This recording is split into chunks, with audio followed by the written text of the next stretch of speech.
Ayan guys, tapos na ako sa aking obligasyon sa aking mga munting halaman. Ayan.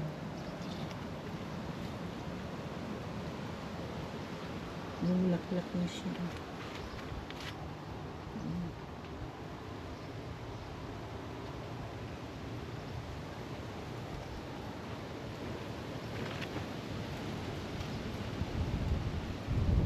Ito yung yung rubber tree. Medyo na siya, nasira. Pero sumasanga siya. Ayan, nakailang sanga niya. May natubo na sa gilid. Isa, tapos sanga dalawa.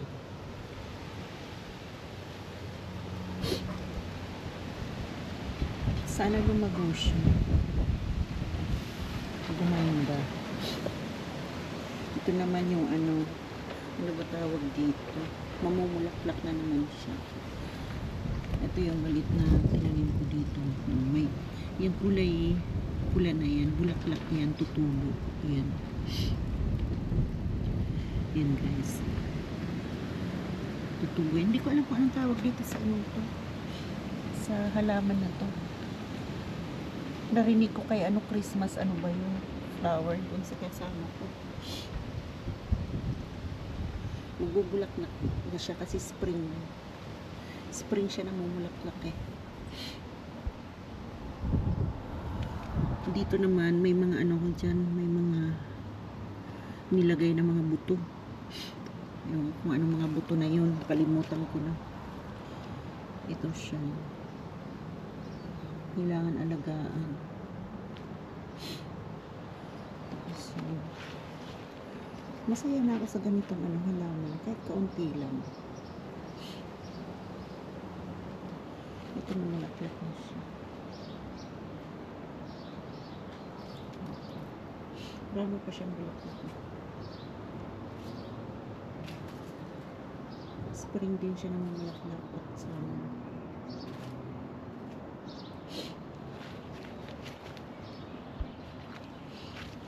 Yan ang aking mga munting halaman.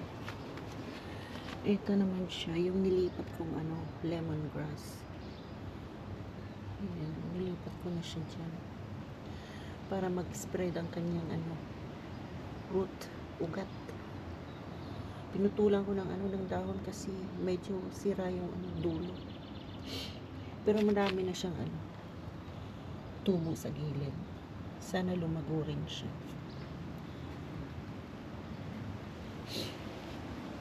At ito naman yung aking sweet pea. Lumalago na siya. Pang-salad. Binigay ng kaibigan mo Thailand.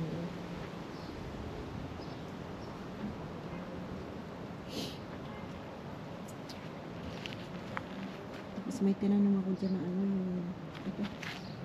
ilipat ko rin yung leek para dyan siya tumubo. Tapos dyan may ko dyan na maganda ngayong summer yan, yung ampalaya, buto ng ampalaya. Sana tumubo siya. Kahit dahon lang, okay na ako dun. Sama sa gulay. Kahit hindi mamunga, ayos na yun, basta may dahon.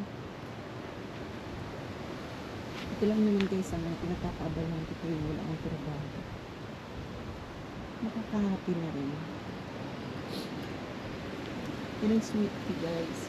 Mamumunga din yung buto. Tapos yung mga dahon na yun, kinakain lang pang sa salad.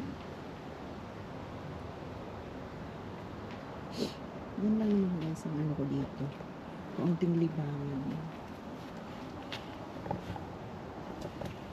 Libangan na nakakalibang. Pwede na yan. Cute ako dito kasi marami na naman silang bulaklak. Mga next week yan. 2 weeks. Kasi marami na. Kahit yung mga maliliit na bulaklak siya. Mahangin na naman. Kaya pag namulaklak yan, malalamog na naman ng hangin. Okay lang. Basta mamulaklak siya. Ito nauna na siya. Nauna na yung bumulaklak. Ganyan pag spring na mulaklak na talaga mga flower na ano dito.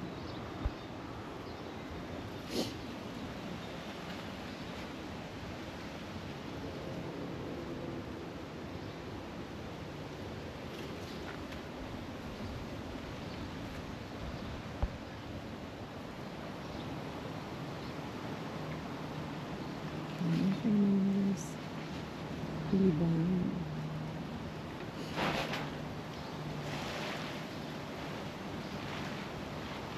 Yung mga kahoy sa tabi ng aking bahay.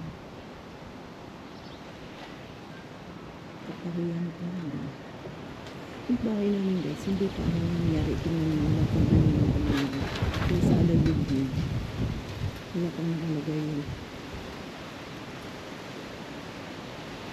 Ito yung tent ko. Temporary ko dito. Malapit na masira sa hangin.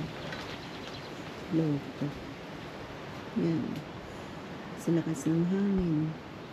Sira-sira na yung mga ano niya.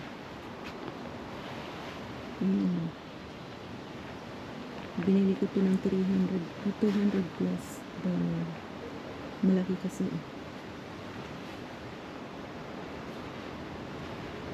So, yun lang guys. Ayan, may ibon.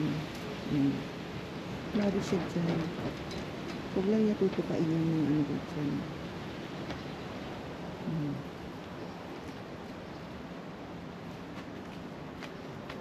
Ayan, tinutuka mo. Tinutuka niya yung ano kung buto ng palaya.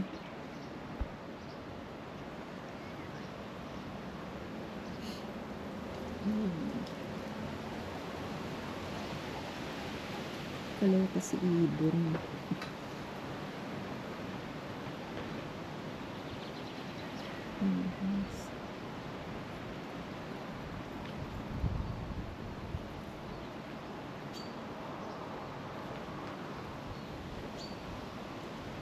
Guys, ito gaya ng sabi guys, ayun, nakabaka pa siya. Kita niyo pa yung foam, yung prevent ng ano, pagawin to. Hindi pa nalalagyan ng alulod. Ay, alulod ang powder ng alulod.